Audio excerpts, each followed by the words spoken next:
They say love is blind, but I never realized it could be deaf to warning bells, too. My name is Eli Granger, 34 years old, an independent filmmaker based out of Boulder, Colorado. I make a living behind the camera, documenting lives, struggles, quiet revolutions. And, ironically, I missed the biggest drama playing out right in front of me, my own. I met Sienna Holloway 6 years ago at a film festival in Santa Fe. She was giving a panel talk on climate change and environmental justice. Poised, passionate, magnetic. I was fresh off a documentary on disappearing glaciers and mesmerized by her clarity and conviction. Our love story was instant and cinematic. Sparks over dinner, long hikes filled with ideas and laughter, and within 2 years, we were married. But love doesn't erase class or expectations. Sienna's mother, Evelyn Holloway, and her stepfather, Martin, belonged to the type of elite circles where reputation was currency and wealth was power. To them, my work wasn't work, it was creative dabbling. To Martin, I was a good kid who hadn't grown up. Evelyn, always perfectly coiffed and smiling, never said anything openly cruel. Her disapproval came in the form of faint praise and carefully curated omissions. I wasn't introduced as her son-in-law. I was Eli, the documentary guy. Still, I smiled. I showed up for Sunday brunches, brought fine wine, and shared clips of the documentaries that had aired on PBS and won regional awards. But I was never enough. And slowly, I stopped trying to be. Until the night it went too far. It was Evelyn's 60th birthday, and Sienna insisted we go. I'd just come back from 2 weeks filming wildfires in Oregon, smoke still clinging to my clothes, fatigue in every joint. But I shaved, put on a blazer, and walked into the lion's den once again. That night, Evelyn raised her glass to me in front of everyone and said, "To my favorite son-in-law, your drink is a special mix, Eli. You'll love it." Her smile was sweet, her tone syrupy, but I saw it, the tiniest flicker in her eyes, the kind that said, "You won't remember a thing tomorrow." She thought I wasn't watching. I thanked her, took the glass, and when she turned her back, I quietly switched it with the one in front of Martin. 45 minutes later, he was sweating bullets, clutching his stomach, and stumbling to the guest bathroom. And Evelyn? She turned as pale as the linen tablecloths. That night was when everything changed. From the very beginning, I had been a tolerated inconvenience. To Evelyn and Martin, I wasn't a partner in their daughter's life. I was a placeholder until she came to her senses. Their smiles were tight, their compliments backhanded. Every Sunday dinner felt like walking into a performance where I was always cast as the struggling artist, never the lead. Martin liked to jab at me in front of guests. "Still chasing ghosts with your little camera, Eli?"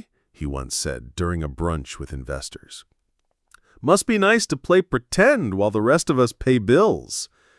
Evelyn would offer a soft chuckle and interject with, "Oh, Martin, Eli's not chasing ghosts, he's chasing stories. Very noble, very bohemian." The word bohemian always lingered a second too long, as if it had to be wiped off her tongue. I bit my lip. I smiled, because Sienna was worth it.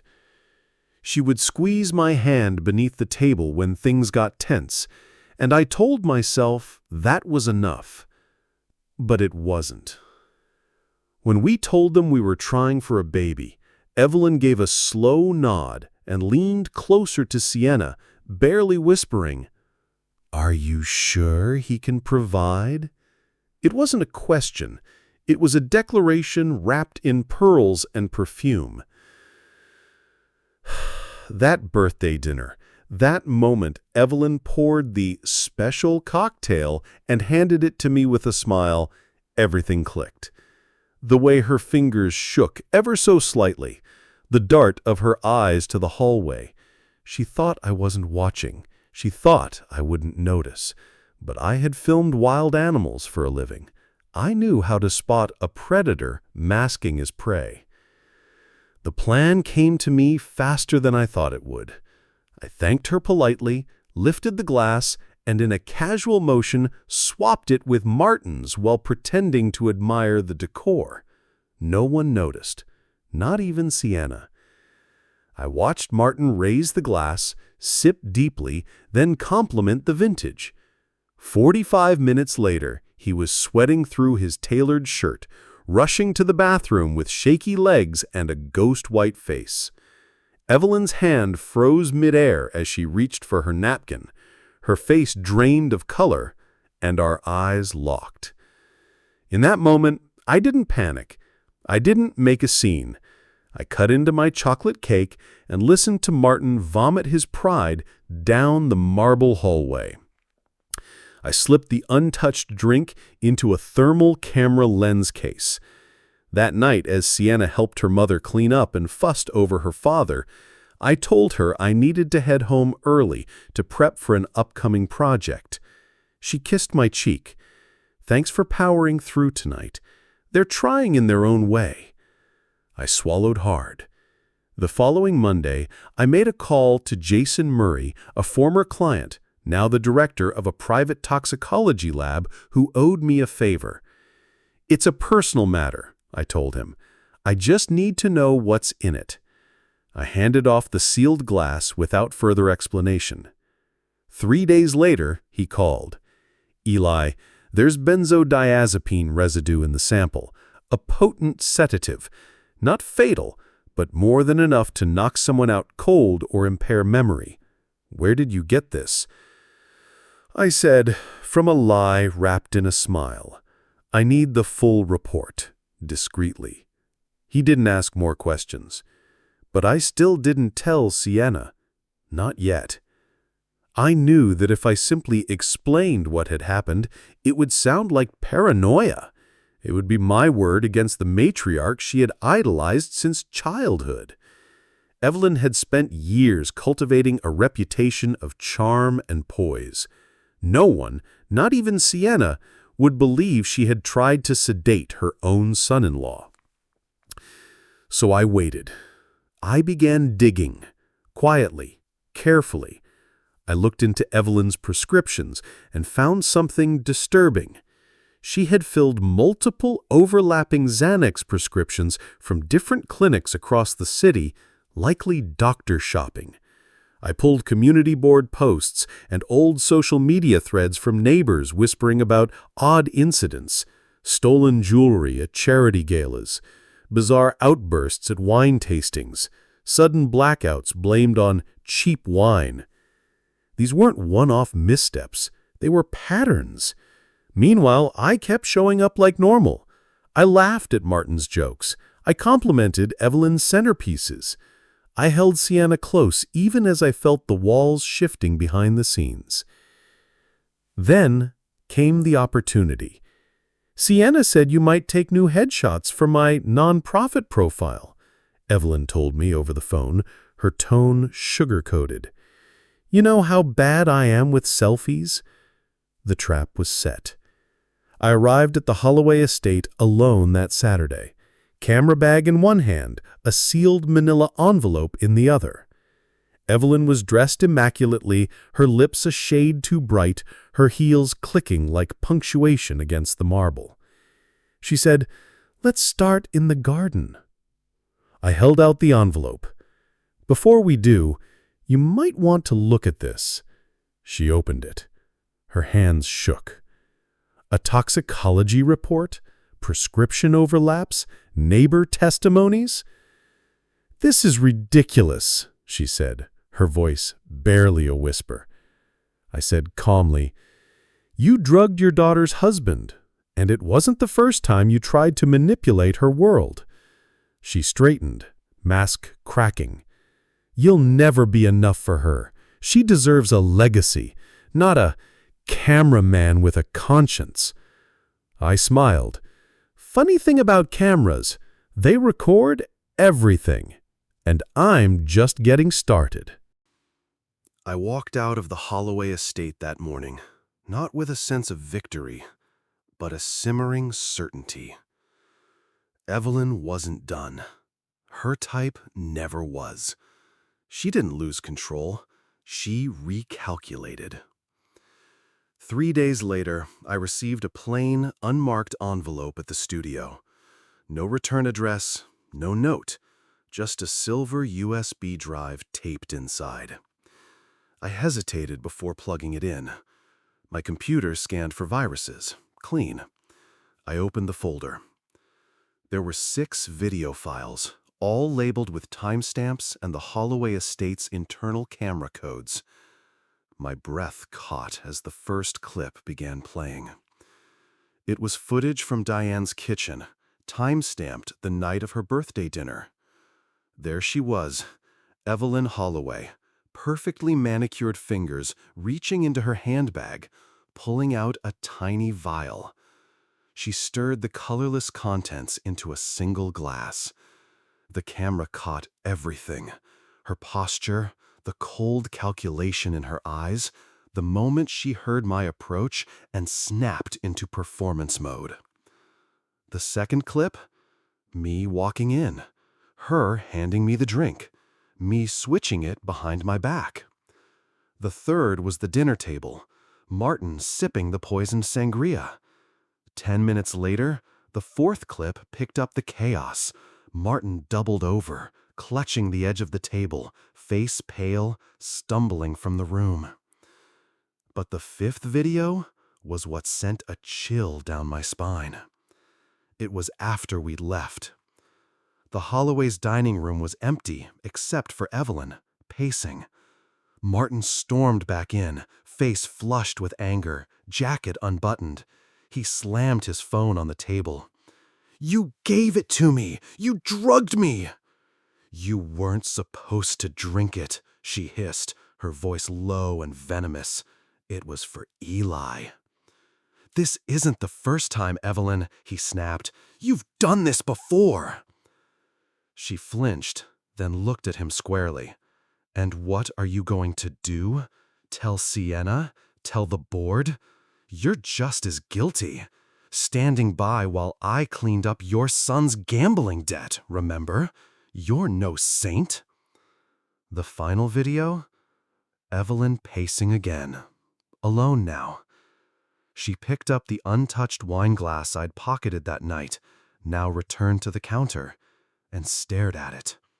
Her face shifted. Cold amusement, followed by something far more dangerous. Intent. I slammed the laptop shut. My hands were shaking. This wasn't just an isolated moment of malice. It was a pattern, a habit, a pathology. And she thought she still had the upper hand. The next evening, I called Vanessa. "Did you send the drive?" I asked. There was a long pause. "Yes," she said, finally. "I knew what happened that night. I saw Evelyn take the glass. You weren't wrong, Eli. She's done it before. And if no one stops her, she'll do it again."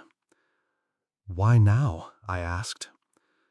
"Because she did the same to me when I married Owen, and it almost worked." She didn't need to say more. The next day, I walked back into the Holloway home with more than just a camera. Evelyn greeted me at the front door. Her eyes flicked to my shoulder bag. "Ready to work?" she asked, with an almost mocking sweetness. I smiled politely. Just a few more shots. We walked to the backyard. She had set up a scene with a garden bench, a tea set, and a pristine white shawl draped like a magazine shoot. But I didn't touch the camera. "I need to show you something first." I pulled out the toxicology report and the flash drive and placed them on the table beside the porcelain teacup. She stared at them like they were explosives. "What is this?" she asked, coolly. "Proof," I said. "Proof that you drugged me. Proof that Martin knows. And proof that your own home security system just handed me the truth." Her eyes narrowed. "So, what do you want?" "I want the truth, Evelyn, and I want you to stop. You don't get to orchestrate your daughter's life like a play." She leaned in slightly. "You're not a man, Eli. You're a narrative, and I write the endings in this family." After my confrontation with Evelyn in the garden, I knew this story wasn't over. It was only gathering strength. That night, I called Talia. Talia Mendoza was Sienna's cousin, on her mother's side, and the only family member who had ever dared to challenge the Holloways. Years ago, Talia had been close to Sienna, until one day she simply vanished from the family photos. Rumor had it she had chosen the wrong crowd, but the truth was she had once questioned Martin's business ethics at a family gathering. That was enough to earn a lifetime ban. Talia picked up on the first ring. "I've been waiting for this call," she said without preamble. "What did Evelyn do this time?" When I told her, she let out a long breath. Classic Evelyn. Calculated poison, emotional and literal. "I want to expose them," I said, "but not through a lawsuit or public scandal. I want Sienna to see everything, but I want her to come to the truth on her own." Talia didn't hesitate. "Then we make a documentary." For the next 6 weeks, we worked in secret. I combed through the footage from Evelyn's security system, piecing together the dinner night, the post-dinner fights, the quiet, chilling conversations that revealed just how far the Holloways were willing to go to keep control. Talia unearthed old voicemails from Sienna's college boyfriend, Robbie. Messages where he begged her to believe him, to see the setup that Evelyn had orchestrated to sabotage their relationship. Letters, too, ones Sienna never received. Talia had kept them, suspecting even then that something dark was at play. We called the project The Quiet Battle. It wasn't just a story about me. It was about a legacy of manipulation, how the Holloways crushed independent thought, one relationship at a time. Robbie, Talia, even Owen's high school girlfriend, each had a piece of the puzzle. Sienna was the common thread. We built the story chronologically, from the photos Evelyn would accidentally crop me out of, to the subtle humiliation tactics at dinners, to the gaslighting of her daughter during her engagement to Thomas, a doctor whose only flaw was that he wasn't Martin's protégé. I narrated portions, but it was the testimonials that carried the emotional weight. Quiet, steady voices recounting years of erasure. Finally, I added the footage of Evelyn in the kitchen, spiking the drink, the audio of her fight with Martin, her calm admission that I wasn't good enough, and that the drugging was meant to make me miss that ridiculous gallery opening. Then I layered in Talia's final voiceover. "Some families don't break your bones. They break your confidence. They clip your wings and hand you a smile. But when you begin to question the version of yourself they painted for you, that's when you reclaim your story." We scheduled the screening for Thanksgiving weekend, when Sienna's emotional guard might be softened, when family was already on the table.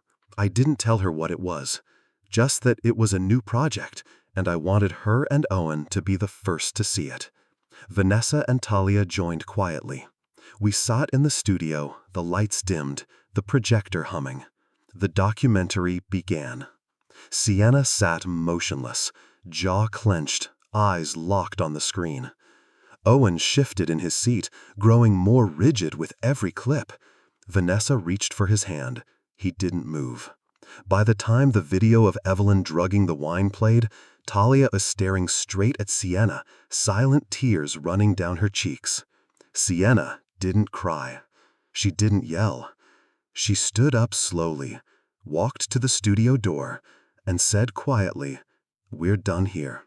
Vanessa followed. Talia wiped her cheeks. I turned off the projector and sat in the silence. 20 minutes later, Sienna came back.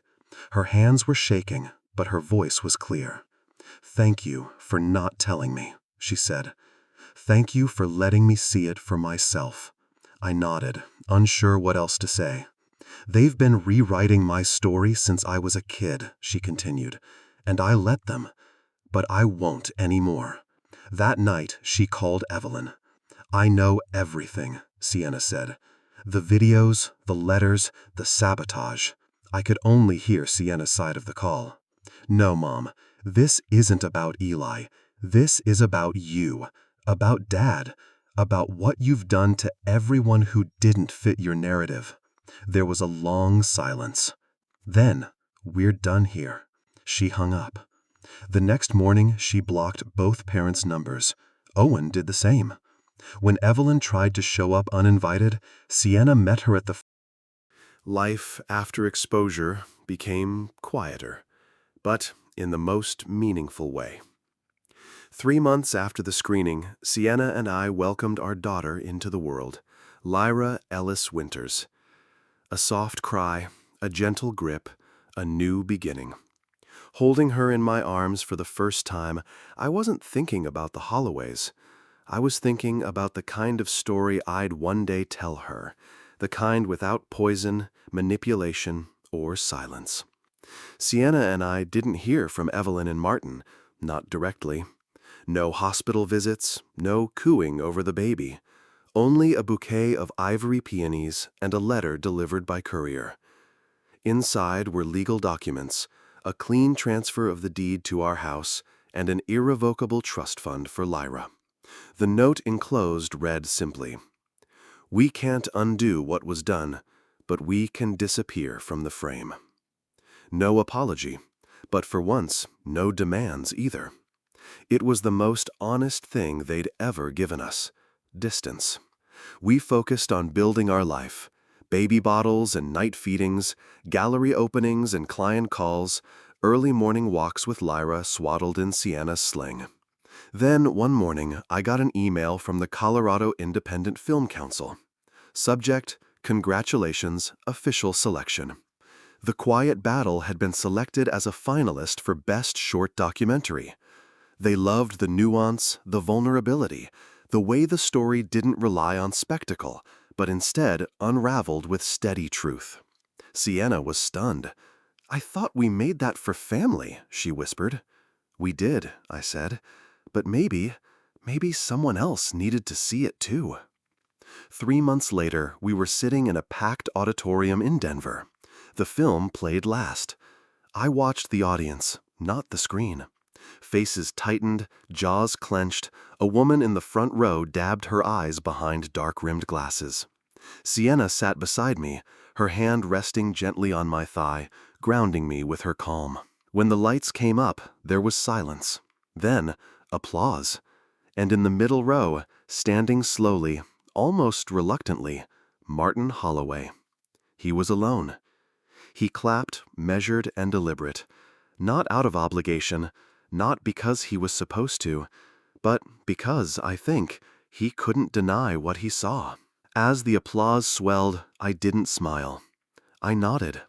He didn't approach, didn't ask to meet Lyra, but in that small moment, without words, he gave me something he had never offered before: recognition. Not love, not approval, but a reluctant, complicated acknowledgement that I had won. Not with wealth, not with submission, but by standing firm in my identity and refusing to be erased. After the screening, one of the judges asked if we planned to submit the film nationally. I looked at Sienna. She smiled. "We'll think about it," I said. But deep down, I knew the Quiet Battle had already served its purpose. It was never about festivals or awards. It was about reclaiming the narrative, ours, and maybe others like us. Back home, life returned to its new normal. The holidays approached. Lyra learned to grasp with both hands, her tiny fingers wrapping around mine like ivy on old brick. One afternoon, while I was editing portraits in my studio, Sienna entered holding Lyra. "Another letter," she said, raising an envelope without return address. Inside was a single photo. Gerald, Martin, holding Lyra as a newborn in the hospital, taken without our knowledge. On the back, written in ink that trembled slightly, "You were always worthy. I just didn't know how to see it." We never spoke of it again. We didn't need to. That spring, my gallery expanded to a second floor. I featured a new exhibit, Unfiltered Light, portraits of people reclaiming their stories. Survivors, artists, misfits, people who were told they didn't belong but stayed anyway. The opening was packed. My mother flew in, Sienna stood by my side, Lyra in her arms. Talia toasted us with tears in her eyes. Vanessa squeezed Owen's hand as they studied the prints. Near the end of the night, I noticed a small group near the back, quiet, unassuming. Martin stood at the edge. He didn't speak, didn't ask to stay long, but he looked, really looked, at every image. And before leaving, he left a donation envelope at the front desk. No name, but I knew. Later that night, as Sienna and I sat on the porch, Lyra asleep upstairs, she asked me, "Do you think they've changed?" I thought about it, about everything. "No," I said honestly, "but they've learned they can't change us." That winter, I opened my own studio. The walls were lined with images of resilience, portraits not just of places or people, but of battles quietly fought and silently won. At the ribbon cutting, Sienna held Lyra in her arms, bundled in a soft wool blanket. There was no media, no flashy speeches, just a few close friends, and the sound of gentle snow settling on the windows. As night fell, we sat on the porch of our small house, nestled near the edge of the woods, sipping warm cider while Lyra slept upstairs. The air was cold, but inside there was warmth no one could take from us. Sienna leaned her head on my shoulder. "Do you think they've changed?" she asked. I took a long breath. "No," I said quietly, "but we did, and they know it." Because we had learned that dignity isn't something you ask for, it's something you build and protect, one quiet choice at a time. We didn't need their validation, their approval, or their money. What we needed, what we fought for, was our own peace. And that, finally, we had. The most powerful revenge is not anger or exposure. It's living your truth so completely, so unapologetically, that those who tried to erase you have no choice but to see you and know they failed. We no longer sat at their table. We built our own. And every time Lyra smiled, I remembered. This was the legacy I was building. Not just a gallery, not just photographs, but a life carved out of truth, respect, and love. No manipulation, no compromise, just clarity. That's what healing looks like. Not their apology, but our freedom.